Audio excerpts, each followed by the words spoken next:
Now, one of the biggest ideas in ancient philosophy is the idea of control. What we can control and what we cannot control is often very different in our mind than it is in reality. So the Stoics looked at it in a way where they found everything that is possibly morally good and morally bad within oneself, meaning internally and not externally. So they denounced fame, wealth in general, reputation, and all these things that we might call successes and failures in the world. And they cast them away and called them things that are indifferent, meaning they're neither good nor bad.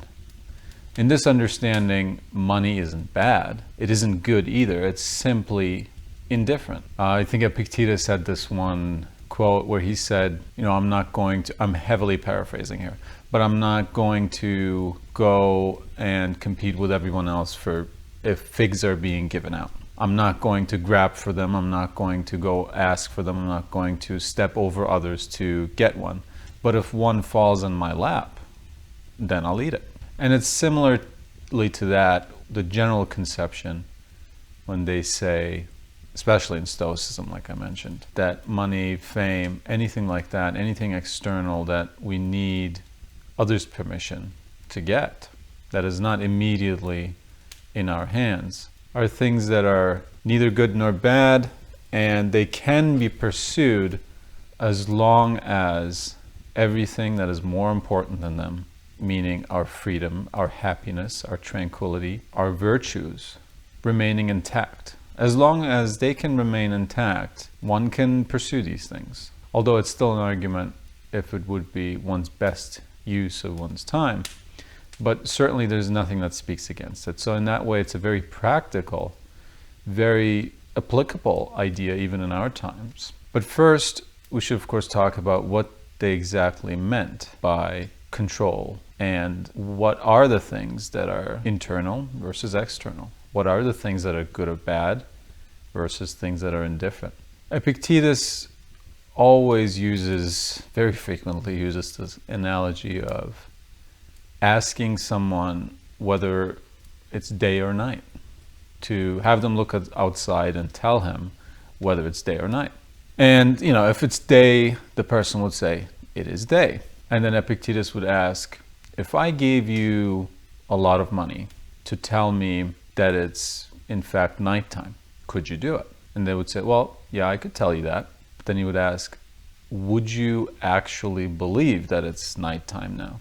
They would say, no, it's impossible because it's daytime.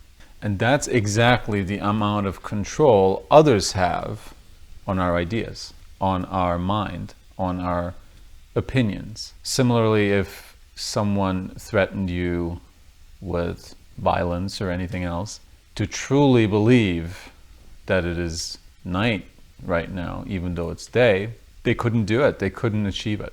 They could make you say that, but they could not make you believe it. And it's similar with money, career, success of any kind that you might imagine. Their idea of it would be that it's something indifferent.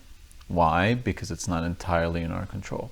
I often struggled with that idea where I thought, well, it's not like I don't have any control over, let's say, getting a job. If I show up to the interview and I know the person that's interviewing me, for example, lays a lot of importance on someone being really well dressed, having good posture. Well, if I go in there really well dressed and with good posture and really be on my best behavior, surely that has an effect on the outcome. I mean, it cannot be completely indifferent. It cannot be completely useless. It cannot have no effect on the outcome. But that's precisely what is not meant by control in the true sense in philosophy and in Stoicism. Simply because, yes, of course, our actions have consequences and they have effects, but nothing is under our control which is not fully under our control. In other words, often you'll hear Epictetus say, it is not up to us. So whether you can affect an outcome or not, and to what degree, you can never be in full control of it. It can never be fully up to you. It will be up to someone else, or perhaps not even to them, but that doesn't matter. It's certainly not up to you. What is up to you are your own thoughts, your own beliefs, your opinions, and your actions. Meaning, if I right now wanted to become honest, that would be fully up to me. I would not need anyone else. In fact, no one else could make me honest. It would be out of their control, and that's exactly what is meant by control. Meaning, if I just stopped lying right now and never lied again, since I cannot be forced to lie, then I will never lie again, and that will make me honest. And that's entirely within my control. Therefore, it is something good or bad. In this case, of course, honesty is something good. And if I do lie, if I do cheat, if I do deceive, well, that's then something bad because it was fully under my control. Sort of a next stage to that, to a counter argument that you might often hear is, well, what if the person threatens you? Forget bribes, but what if they threaten you with violence against you or someone you love, or firing you, or slandering you, or anything like that? The Stoic response to that, the response of Epictetus or also Marcus Aurelius, would be, sure, that action, again, just like the job interview, might have that effect, but it cannot, absolutely, it's impossible for it to happen without your consent. So you might say, I don't want you to do that, therefore I will lie for you. But again, it needs your approval, it needs your consent, and it actually needs your doing. No one else can do it for you. And to counter that argument, Epictetus would say, probably, that you are not being made morally bad by refusing that. Meaning, if this person threatened you with anything or bribed you, that's their action. If they then committed violence against you, if they fulfilled their threat, well, that would be something wrong that they did. It's not you. It was never on you to prevent another person's violence against you or to do anything else. Your only duty and responsibility is to yourself, to the actions, to your beliefs, to your opinions, to your thoughts. All that is truly within your control, and to nothing else. To prevent someone else from doing something just because they promise not to do it, that's not true control. And it's very difficult in our society to apply this kind of thinking, because we are born and we immediately, a few years old, are put into some sort of schooling system. And it goes on from there. Competition starts. We're raised and taught and schooled in classes together with other people, and which requires standardized teaching and standardized testing. Everything working according to a system which hopefully works for everyone. And of course we could debate if that is really true or not, but either way, these ideas that one can influence another, that one can influence actions, that one can influence outcomes or control other people, is indoctrinated into us very early on. And so we grow up to be in competition for things that are commonly believed to be good, which are, of course, careers, money, success, buying a house, buying a car, whatever it may be. The usual signifiers of success. They're not even perhaps success themselves, but they are needed in some sense, so we're led to believe anyway. And so we start competing for these things. And we're told that we can affect outcomes, that we can, if we work hard enough, we can get a house, we can get a car, we can get this or that job. And if we work even harder, we can get an even better job and an even better house and even better friends in a way. And so every single thing that is bad, that is morally bad, truly bad, is introduced in this way, because we're told that we can do these things and that it's completely fair, and the more work you put in, the more results and rewards you will get. How could money be a good thing? How could success or a job or a car be a good thing if they can be taken away from me? This is exactly the question that ancient Stoics and other schools of philosophy ask. How can something be truly good, of the highest good, that can be taken away from me without my consent? The person who is in the position to give you or deny you a job can simply do so based on criteria that are not fair, simply because they don't like you or something about you that they just don't want to give it to you, even though you are fully deserving in terms of qualifications and everything. And this is really where the idea takes hold.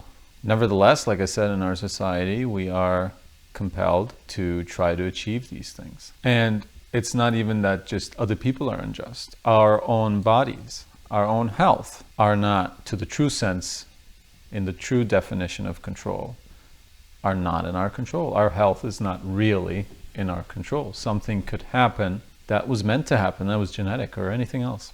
So then all of a sudden I'm unable to partake in this competition for all these things that are supposed to be the good that I'm supposed to achieve and the success. So again, how could these things be good if they can all at once be taken away from me by something that is not in my control and that I have nothing to do with? And the answer, again, lies by looking for the good and the bad within ourselves rather than outside. This way, whether a job is taken away from us or not, we can be happy because we're not placing value on it, because we know the true nature of it. And the true nature of it is one of indifference, or philosophy can be summed up. Stoicism can often be summed up with the sentence, learning that philosophy is learning to be indifferent to indifferent things. Learning to be indifferent to indifferent things. So if money, fame, success, reputation, friendships, all these things are not truly in our control and therefore indifferent, we will not desire them or try to avert them. They will happen if they do, and we will enjoy them as long as we have them without the true attachment, without thinking that these are good and if they're gone, we're in a bad way. Because if we do that, we give away our freedom. That means anyone who has a job to give to us, anyone who has money to give to us, or fame to give to us, a certain position in society to give to us, is in control of us, is in charge of us, is in charge of our freedom and owns us in that way. And certainly that is not freedom. So again, another way to look at it is that knowing what really is good and what really is bad is knowing what freedom is and how to live freely. And that is another mission statement of philosophy, to learn how to live freely. And this is also where we become untouchable in a way, because everything that is good or bad is within us, meaning everything that is good is achievable immediately and instantly in our minds. And anything that is bad is simply the failing of us to do so. But even that is much better, and it's a good thing than the common conception of good, because if the problem lies with us, well, then we can also fix it. We don't need anyone else's help, approval, admiration. We don't need to be popular. We don't need to be regarded highly by any particular person to attain true freedom, to attain everything that is truly good, and avert everything that is truly bad. We don't need anyone else. It's just us. And that's freedom. And it's in this that our true search for happiness is, because happiness is not attainable without freedom. And freedom is not attainable without ridding ourselves from these common conceptions of success, of what is good.